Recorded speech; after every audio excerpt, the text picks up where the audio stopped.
Well, this was expected. This is what the Congolese people, one of the few things that the Congolese people have been pushing for and fighting for nearly 3 years now. It's a victory for our people. Your viewer would remember that we have been protesting, we have been fighting Mr. Kabila since January of 2015, a day which Mr. Kabila tried to change the constitutions, and our people took to the street, and 44 of our brothers and sisters were gunned down, killed by Mr. Kabila's people. But in spite of that, in spite of his guns, we have continued to fight him, and we have won today. And this is an amazing victory that Mr. Kabila is not going to present himself, but the fight is not over yet, because the election as things stand is still far from perfect, and it's not going to, it doesn't seem like it's going to be free, fair, or transparent. So because of that, in spite of the fact that Mr. Kabila said he's not going to present himself as a candidate, we still believe that a way forward remains a civilian transition without Kabila or any politician, led by an independent voice like Denis Mukwege, to organize free, fair, and transparent elections. So, Vava, let's look at the role which civil society has played in ensuring that the political climate in the DRC turns out to what it is today. I mean, we can talk of, I mean, for instance, the Catholic Church has been very, very yes. central in trying to get things right in the DRC. Mm-hmm. And the Catholic Church has made its position quite clear, which is one of the position was, which is the position every Congolese take, is that Mr. Kabila cannot present himself. And Mr. Kabila has given to on that point, but there remains other issues. One of the issues is these elections were supposed to be inclusive. For it to be free, fair, and transparent, every single person should be allowed to take part.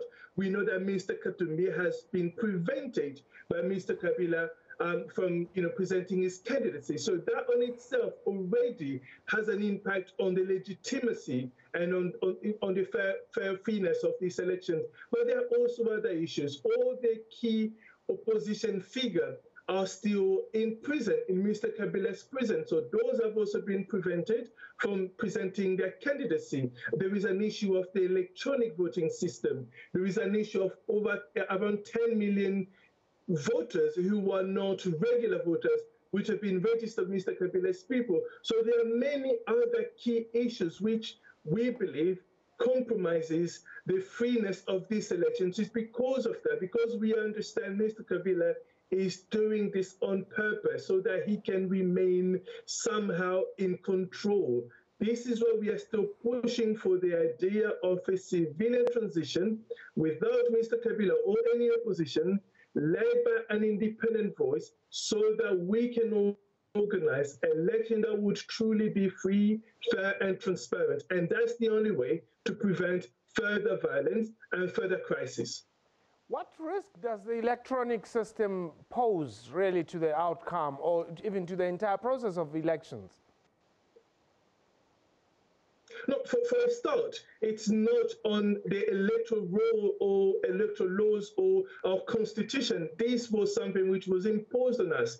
And as things stand, not a single Congolese politician or civil society figure has been given access to this machine to be told, okay, this is how this machine functions, this is how the information is going to be transferred from point A to point B. But crucially, your viewers would remember what happened in Kenya over the electronic voting system, how that election was rigged and how the election was cancelled.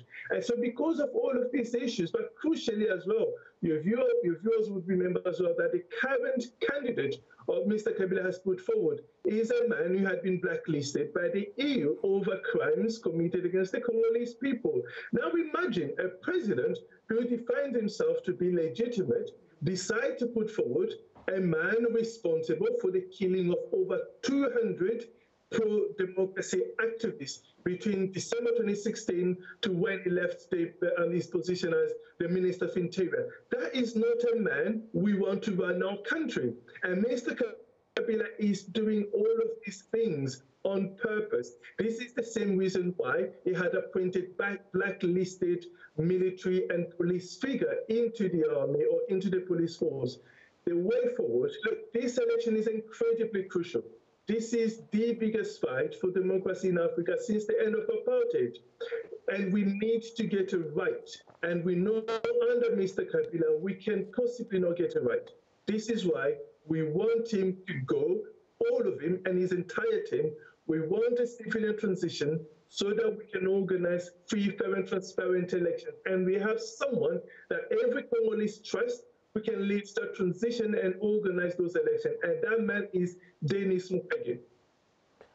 Let's talk about Moise Katumbi. Has he managed to register as a candidate? And if not, what does the future hold for him? Well, this is a massive issue for many of us. I mean, Mr. Katumbi left the country because his life was under threat, and then the Congolese government, or Mr. Kabila's regime, decided essentially to pass a sentence against him in absentia. Now, he decided to come back, accepted that he's going to face the justice system in Congo, but in spite of that, in spite of all of it, he was not allowed to travel and to land his own country or to even cross the borders.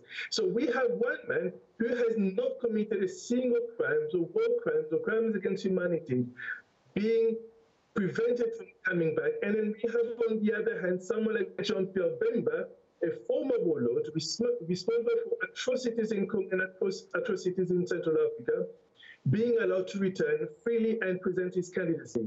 Those preferential treatment are the things that are affecting, that concerns us. This is what we are saying, that we cannot trust Mr. Kabila.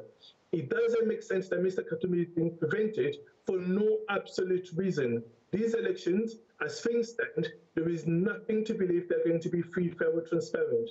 And if they're not free, fair, or transparent, it's going to have a massive impact on the legitimacy of the election and even more crisis and more violence.